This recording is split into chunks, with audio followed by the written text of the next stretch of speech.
Welcome back to the Tony Kinnett Cast here on the Daily Signal, nationally syndicated, first on 93 WIBC. There aren't many folks who go through the regular shenanigans of the news cycle as smoothly as Dennis Michael Lynch does, but I gotta say, the way that you do it with dash and grace amid what is clearly a dumpster fire news cycle fueled on caffeine, it's admirable. Thanks for joining us. I appreciate that introduction. I think you, I think you're a lot nicer than my wife is. She never introduces me like that, and I've been with her for 40 years almost. Yeah. Oh well, we have to send you an I-9 form later, so just be expecting that. No, Absolutely. I mean, what do you even do to try to begin to cover the amazing, freight train at max speed coming into the new year? I mean, what do we have on the docket today? We've got the Somali fraud that now has Tim Walz out of office. We've got Venezuela, which is somehow just on one thing on a list of like 30 things. JD Vance's house was attacked. The administration meeting, Mark Kelly might be getting forced to retire. What do you even begin to cover when you have this cavalcade? You know what I've been doing for the past few decades, Tony, is I just take the one that I think is the most important one and nail it, and usually all other things fall into place. So in this particular case, although we're looking at Venezuela, I posted this on my X, and one of the most viral things I had yesterday was, hey, let's take our eyes off Venezuela and put them back on Minnesota for a second. Mm-hmm. Because I think when the American people, the voters, are looking at what's happening out there, they say, all right, why did we go into Venezuela? Well, Trump said, let's go. So I'll trust it will all work out. But what are we doing about Minnesota? Okay, Tim Walz is dropping out. All right, but what are we doing about Minnesota? Because it's $19 billion, the president says, and that's coming out of my wallet. So I always look, Tony, as what's the biggest problem? And if we solve it, can we solve a lot of other problems along with it? And I think that this Minnesota story, although riddled in fraud, really is an immigration story. It absolutely is, because it's in Washington State, it's in Ohio, it's in Nevada, it's in Maine, it's all the way down to South Carolina. And when you look at these stories time after time, you really have to, I don't know, it boggles my mind that I still hear Republicans just suggesting, well, we can't really do anything. I mean, I guess they're here now, and who knows if they committed immigration fraud? No one's going to look at it. Quick, someone send an angry worded letter right now. I don't understand why they are there if they're not doing anything. Yeah, a lot of people don't know this, and if it's okay with you, I'll explain it. If I go too long, stop me. By all means. What people don't really understand, especially when it comes to Somali immigration, is that Somalia, out of all 180 countries that are ranked, they're number 179 in terms of corruption. It's so bad there that we don't have a consulate there. We don't have any immigration processes taking place in Somalia. So what happens is we send it to Kenya. So all these Somalians that are coming in are actually coming in through Kenya. Now, you would think that we would have, 1,000 people with all the Somalis we have coming in. You think we'd have 1,000 Americans sitting there and checking the backgrounds of these people, because obviously we're not tied into the Somali systems, if there is any. And so the idea that there's 1,000 people there is wrong. There's maybe 12 Americans, and the majority of people who are processing these Somali refugees are Kenyans. And the Kenyans are ranked number 121 in fraud. So, okay. So imagine the blind this, leading the blind. Tony, imagine this for 1 second. You're the Kenyan, I'm the Somalian. And Al-Shabaab is sending me over. And I say to you, Tony, I need a visa. And you say, all right, well, here's the process. I said, no process. I know you're only making $1,000 a year. Here's $5,000. I just got this from Minnesota from my cousin. And you're going to get me through and 10 other people through. It's going to be $50,000 for you. You're going to be the richest guy in Kenya. And oh, by the way, if you don't take it, we're going to put a bullet in your head. And that's why you've got these people coming unvetted. And, some people marry their brother in order to be able to get citizenship, right? So that is what's taking place. And then you see what's happening in Minnesota. You're taking people who are riddled in fraud and you're putting them in Minnesota, and they only know one thing, Tony: fraud. That honor culture that has been propped up as some type of a magical Sesame Street, lovely, wonderful difference that we can all come together and hold hands and sing Kumbaya around the campfire. And when you point out, wow, this aspect of culture in which you're okay with rape, with fraud, with violence, with abuse, with, whatever it is, et cetera, ad nauseum. That kind of idea that if you aren't a fan of it, you're racist. Obviously, it's played out with the American people. Obviously, the American voter, even a lot of people who are formerly on the left, it doesn't work on them anymore. It's why so many people have swung over to this new big tent movement on the right. But I'm still seeing so many individuals treat this as an eggshell skull case. It's like, if you can find one Somali immigrant who's actually a really nice guy, that means that all Somali migrant, all Somali culture must have this same wonderful lovely goodness that this one individual has that you found out of a million. It's like Abraham bargaining with God not to destroy Sodom and Gomorrah. And for what? For what?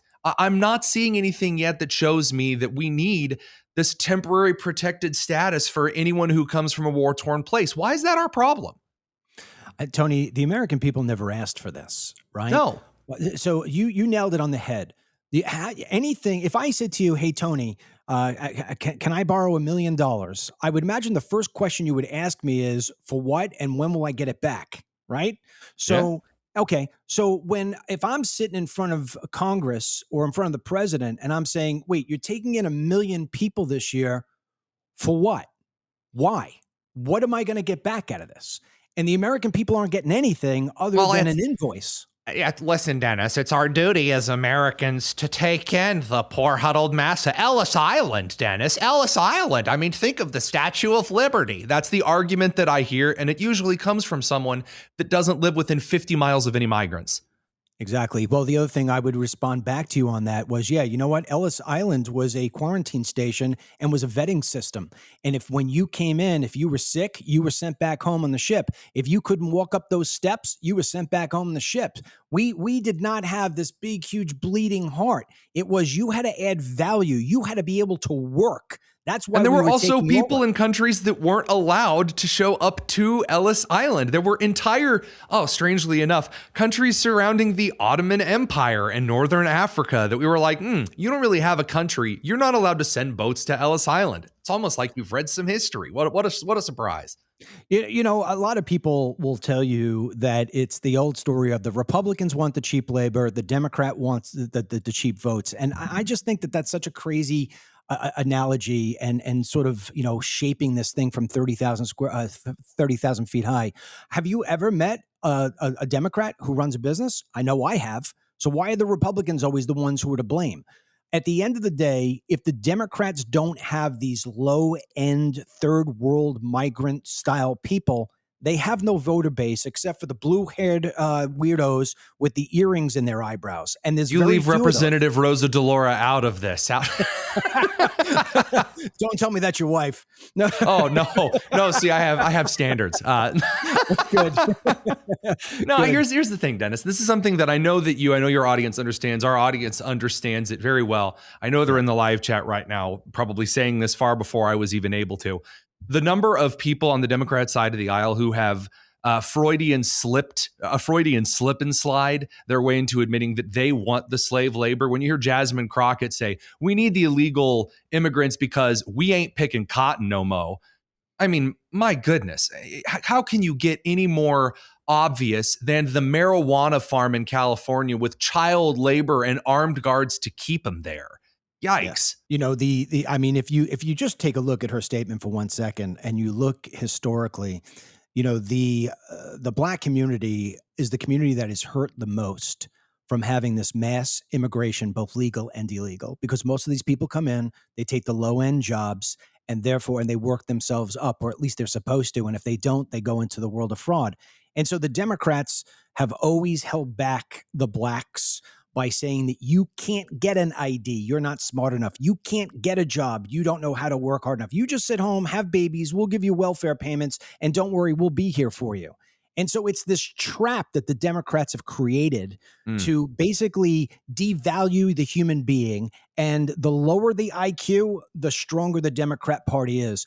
If I was sitting down with President Trump, I would tell him two things, Tony.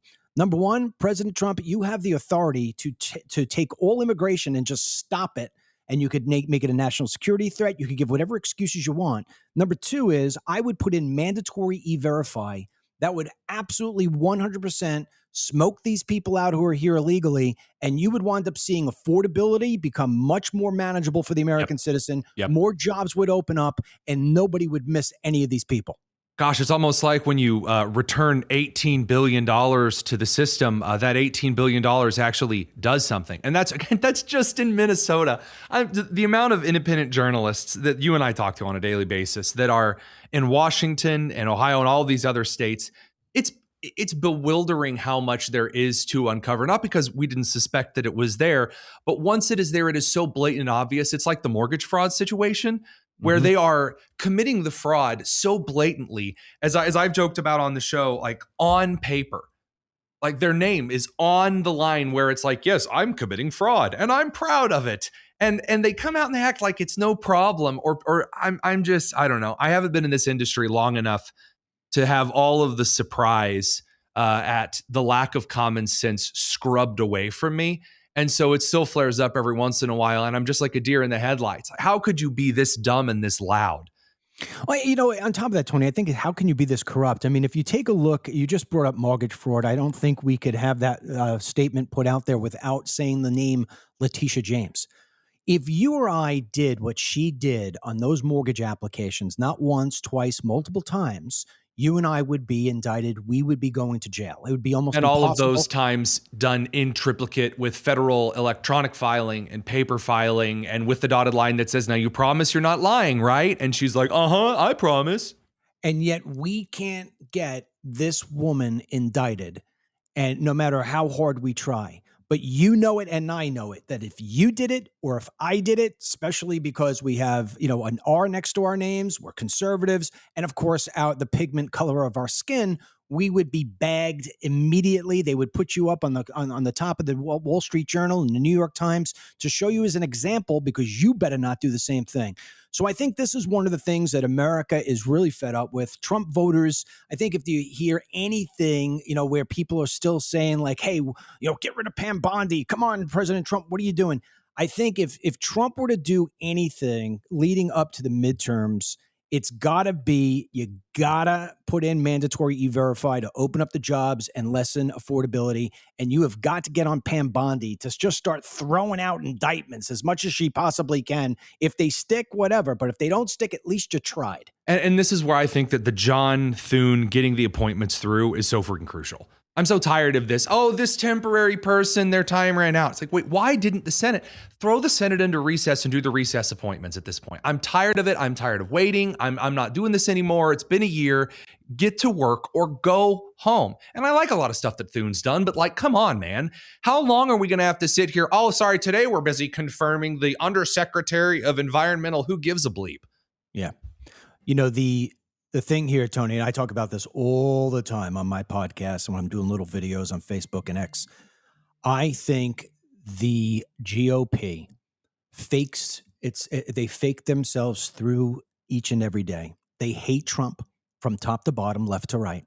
They want him gone. They want to delay and delay and delay until the day that the midterms come and we say, oh, shucks, we lost. Now we can't get anything through except for executive orders, and those will be rewritten eventually. People talk about a uniparty. I don't know what you want to call it. I just know they've hated this man since the day he went down the escalator.